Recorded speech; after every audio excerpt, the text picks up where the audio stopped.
저는 결혼 12년 차 며느리입니다. 이 이야기를 꼭 해야겠다고 생각했어요. 많은 분들이 알아야 할 것 같아서요. 결혼은 12년 전에 했습니다.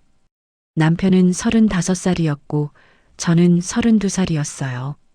남편은 회사원이었습니다. 저는 약사였어요. 병원 약국에서 일했고요. 연봉은 5천만 원 정도 받았습니다. 남편 연봉은 4천만 원 정도였어요. 맞벌이 부부였죠. 결혼 준비할 때 시댁에 처음 갔습니다. 시댁은 경기도 외곽에 있었어요. 작은 빌라였습니다. 시어머니와 시아버지가 계셨고요. 시동생이 한 명 있었어요. 당시 19살이었습니다. 고등학교 3학년이었어요. 시댁 분위기가 무거웠습니다. 경제적으로 어려워 보였어요.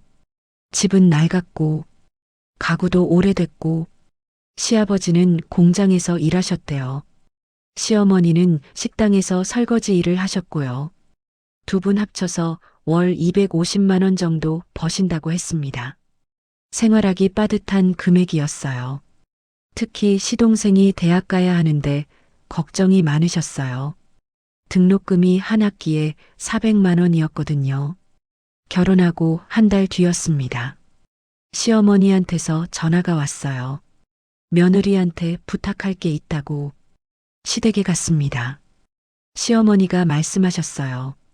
시동생이 대학에 합격했는데 등록금이 없다고. 대출을 받으려고 하는데 이자가 부담된다고. 혹시 며느리가 좀 도와줄 수 있냐고. 나중에 꼭 갚겠다고 하셨습니다. 남편도 옆에서 부탁했어요. 동생이 공부를 잘한다고. 좋은 대학 갔으니 졸업하면 취직 잘할 거라고. 그때 도와주면 평생 은혜를 잊지 않을 거라고.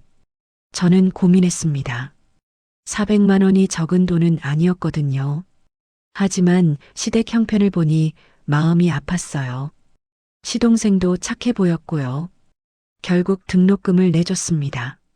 400만 원을. 시어머니가 너무 고마워하셨어요.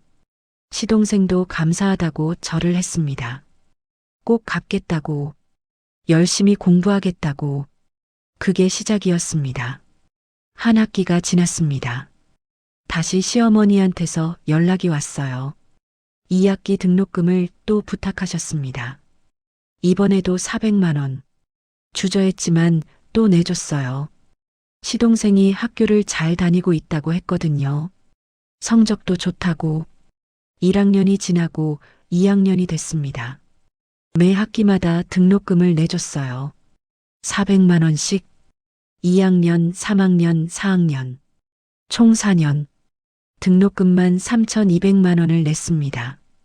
그런데 거기서 끝이 아니었어요. 시동생이 생활비도 부족하다고 했습니다. 아르바이트 하면 공부에 지장이 있다고. 한 달에 50만 원씩 보내줬어요. 4년 동안 생활비로 2,400만 원. 시동생이 군대를 갔습니다. 군대 용돈도 보냈어요. 한 달에 30만 원씩 21개월 동안 630만 원. 시동생이 제대하고 복학했습니다. 또 등록금, 생활비를 보냈어요. 그 사이 저는 아이를 낳았습니다. 딸이었어요. 육아하면서 일하면서 시동생 뒷바라지 했습니다. 시동생이 대학을 졸업했어요. 취업 준비를 한다고 했습니다. 학원비가 필요하다고. 공무원 시험 준비한다고. 학원비 6개월치 300만 원 보냈어요. 그렇게 1년이 지났습니다. 시동생이 공무원 시험에 떨어졌대요. 다시 준비한다고. 또 학원비 300만 원 보냈습니다. 2년째 되던 해 시동생이 합격했어요. 축하한다고 축의금 100만 원 줬습니다. 지금까지 제가 시동생한테 쓴 돈을 계산해 봤습니다. 등록금 3,200만 원, 생활비 2,400만 원, 군대 용돈 630만 원, 학원비 600만 원, 축의금 100만 원, 총 6,930만 원이었습니다. 거의 7천만 원. 시어머니는 항상 말씀하셨어요. 며느리가 시동생 키워준 거나 마찬가지라고, 평생 은혜를 잊지 않을 거라고, 시동생도 감사하다고 했습니다. 누나처럼 생각한다고. 저는 뿌듯했어요. 어려운 동생 하나 잘 키웠다고 생각했습니다. 작년이었어요. 시동생이 결혼한다고 했습니다. 신부를 소개받았대요. 같은 공무원이래요. 저는 축하했습니다. 그동안 지원한 보람이 있다고 생각했어요. 시동생이 좋은 사람 만나서 결혼하는 거니까요. 결혼식 날짜가 정해졌습니다. 저희도 초대받았고요. 결혼 준비하면서 시어머니한테서 연락이 왔어요. 시동생 결혼 자금이 부족하다고, 신혼집 전세금이 필요한데 돈이 모자란대요. 얼마나 필요하냐고 물었습니다. 2천만 원이라고 하셨어요. 깜짝 놀랐습니다. 지금까지 7천만 원 가까이 줬는데 결혼 자금까지 달라고요? 시어머니가 말씀하셨어요. 며느리가 그동안 많이 도와줘서 시동생이 여기까지 왔다고, 마지막으로 한 번만 더 도와달라고, 시동생 결혼하면 이제 안 부탁한다고, 남편도 부탁했어요. 동생 결혼인데 도와주자고. 고민 끝에 2천만 원을 보냈습니다. 통장으로 이체했어요. 시동생한테서 감사 문자가 왔습니다. 평생 잊지 않겠다고. 결혼식 날이 왔습니다. 서울 시내 호텔이었어요. 꽤 큰 결혼식이었습니다. 하객이 200명 정도 됐어요. 저희는 신랑 측 가족석에 앉았습니다. 식이 시작됐고요. 신랑 신부가 입장했습니다. 예쁜 결혼식이었어요. 식이 끝나고 피로연이 시작됐어요. 신랑 신부가 각 테이블을 돌면서 인사했습니다. 저희 테이블에도 왔어요. 시동생이 신부를 소개했습니다. 형이랑 형수라고. 신부가 인사했어요. 저도 축하한다고 말했습니다. 그때 신부 어머니가 우리 테이블로 오셨어요. 시동생한테 물어봤습니다. 이분들이 형님 되시는 분이냐고. 시동생이 그렇다고 했어요. 신부 어머니가 말했습니다. 사돈 어른이시네요. 인사드려야죠. 그러면서 시동생한테 물었어요. 사돈 어른은 뭐 하시는 분이냐고. 시동생이 대답했습니다. 형은 회사원이고요. 형수는 집에서 애 키우고 있어요. 신부 어머니가 고개를 끄덕였어요.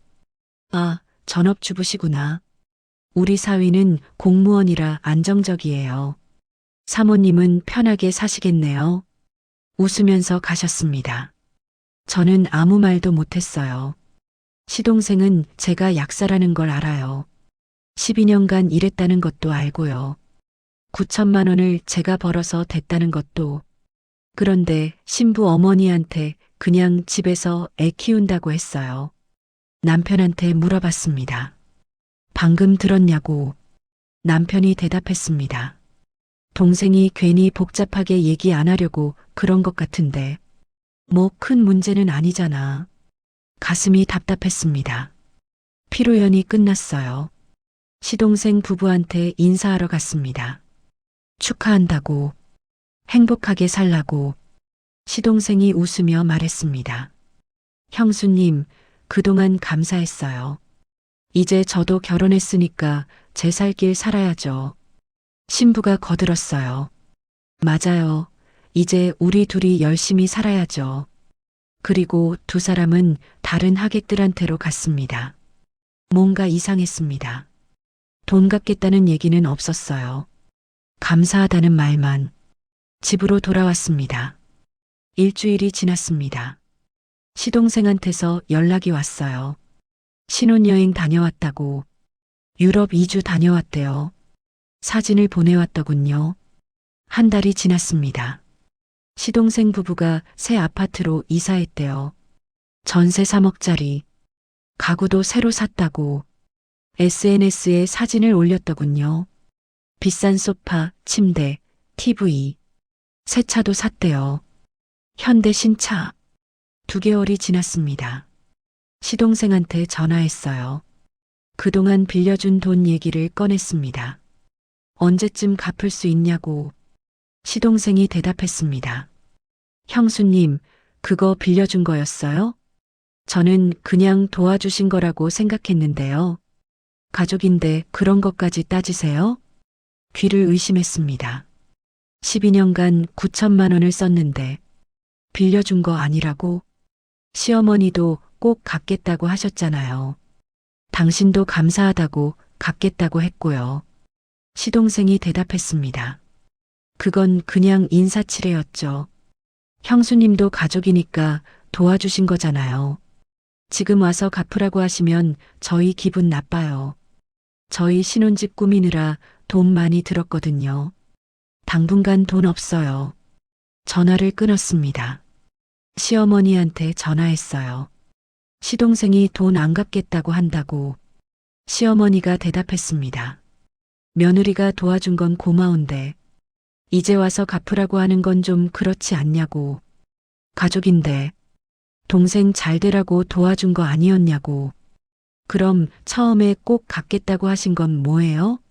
시어머니가 말했습니다. 그건 그때 상황이 어려워서 그랬던 거고 지금 동생 결혼도 했고 살림 꾸리느라 힘든데 며느리가 너무 야박하게 구는 거 아니냐고. 전화를 끊었습니다. 남편한테 말했습니다. 시동생이 돈 안 갚겠대요. 시어머니도 그냥 넘어가래요. 남편이 대답했습니다. 동생 형편도 어려운데 조금 이해해주면 안 돼? 가족인데 그렇게까지 해야 돼? 그날 깨달았습니다. 저는 12년간 호구였다는 걸, 9천만 원은 그냥 날린 거라는 걸, 아무도 감사하지 않는다는 걸. 다음날 은행에 갔습니다. 통장 거래 내역을 전부 출력했어요. 12년 동안 시동생한테 보낸 돈, 이체 내역이 전부 있었습니다. 총 8,930만 원. 변호사를 찾아갔습니다. 이 돈을 돌려받을 수 있냐고 물었습니다. 변호사가 내역을 봤어요. 그리고 말했습니다. 차용증이 있냐고. 없다고 했습니다. 그럼 증인이 있냐고. 시어머니와 남편이라고 했어요. 변호사가 고개를 저었습니다. 가족 간 증여로 볼 가능성이 높다고, 법적으로 돌려받기 어렵다고 했습니다. 다른 방법이 없냐고 물었어요. 변호사가 말했습니다. 직접 합의를 시도해 보라고, 내용 증명을 보내서 돈을 갚으라고 요구하라고. 그날 바로 내용 증명을 작성했습니다. 시동생 앞으로 보냈어요. 12년간 총 8,930만 원을 지원했다. 이는 대여금이다. 3개월 내로 전액 상환하라. 그렇지 않으면 법적 조치를 취하겠다. 내용 증명이 배달됐습니다. 이틀 뒤 시어머니한테서 전화가 왔어요. 며느리가 미쳤냐고. 가족인데 돈을 갚으라고 하냐고. 그건 준 거지 빌려준 게 아니라고. 대답했습니다. 저는 대여해 준 겁니다. 시어머니께서 꼭 갚겠다고 하셨어요. 시동생도 감사하다고 했고요. 갚지 않으면 소송하겠습니다. 시어머니가 소리쳤어요. 며느리 주제에 시동생한테 소송을 해? 전화를 끊었습니다. 남편한테서 전화가 왔습니다. 당장 집에 오라고. 집에 갔더니 남편이 화를 내고 있었어요. 동생한테 왜 그러냐고. 가족인데 돈 갚으라고 하냐고. 대답했습니다. 저는 12년간 9천만 원을 댔어요. 시동생은 결혼식에서 저를 그냥 주부라고 했죠. 조카 봐주는 건 당연하다고 했고요. 당신도 그렇게 생각했잖아요. 그럼 이건 가족이 아니라 거래예요. 9천만 원 어치 거래. 이제 갚으세요. 남편이 말했습니다. 동생은 돈이 없다고. 공무원 된 지 얼마 안 됐다고. 어떻게 9천만 원을 갚냐고. 대답했습니다. 그럼 분할 상환하면 되죠. 한 달에 100만 원씩. 90개월. 7년 반이면 갚을 수 있어요. 아니면 이자라도 내든가요. 남편이 어이없다는 표정을 지었어요. 당신 진심이냐고. 진심이라고 대답했습니다. 그날부터 남편과 사이가 틀어졌습니다. 한 달이 지났습니다. 시동생한테서 아무 연락이 없었어요. 변호사를 통해 소송을 준비했습니다. 대여금 반환 청구 소송, 소장을 법원에 제출했어요. 시동생 앞으로, 시동생한테 소장이 배달됐습니다. 시댁이 발칵 뒤집혔어요. 시어머니, 시아버지, 시동생이 우리 집에 왔습니다. 소송을 취하하라고, 가족끼리 법정에 서는 게 말이 되냐고 대답했습니다. 결혼식에서 저를 그냥 주부라고 하는 게 말이 됩니까? 12년간 9천만 원 쓴 사람한테요. 시동생이 말했습니다. 그건 실수였다고, 미안하다고. 그럼 돈 갚으세요. 시동생이 대답했습니다. 지금 당장은 돈이 없다고. 그럼 분할 상환하세요. 한 달에 50만 원씩이라도. 시동생이 화를 냈어요. 형수가 왜 이러냐고. 그동안 도와준 건 고마운데 이제 와서 갚으라는 건 너무하는 거 아니냐고 대답했습니다. 결혼식에서 한 말이 너무하는 거예요. 저는 당신 공부시키느라 12년을 일했어요. 약사로. 그런데 당신은 저를 그냥 주부라고 했죠. 조카 봐주는 건 당연하다고 했고요. 그게 너무하는 거예요. 시댁 식구들이 아무 말도 못했습니다.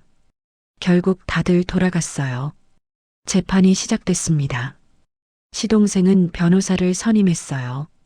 시동생 측 주장은 이랬습니다. 이 돈은 증여였다. 며느리가 자발적으로 준 거다. 가족 간에 당연한 거다. 갚을 의무가 없다. 제 측 변호사는 증거를 제출했습니다. 시어머니가 꼭 갚겠다고 한 문자, 시동생이 감사하다고 갚겠다고 한 문자, 남편이 나중에 갚을 거라고 한 대화 녹음. 판사가 증거를 검토했습니다. 3개월 뒤 판결이 나왔습니다. 일부 인용. 시동생은 원고에게 5천만 원을 지급하라. 전액은 아니었지만 절반 이상 인정됐습니다. 이유는 명백한 차용의 의사가 있었다는 것. 갚겠다는 약속이 여러 번 있었다는 것. 시동생은 항소하지 않았습니다. 돈이 없었거든요. 판결 확정 후 시동생한테서 연락이 왔습니다. 5천만 원을 어떻게 갚냐고. 지금 당장 돈이 없다고 대답했습니다. 분할 상환하세요. 한 달에 100만 원씩 50개월 4년 동안. 시동생이 울었어요. 한 달에 100만 원은 너무 부담된다고. 그럼 50만 원씩 하세요. 100개월 8년 동안.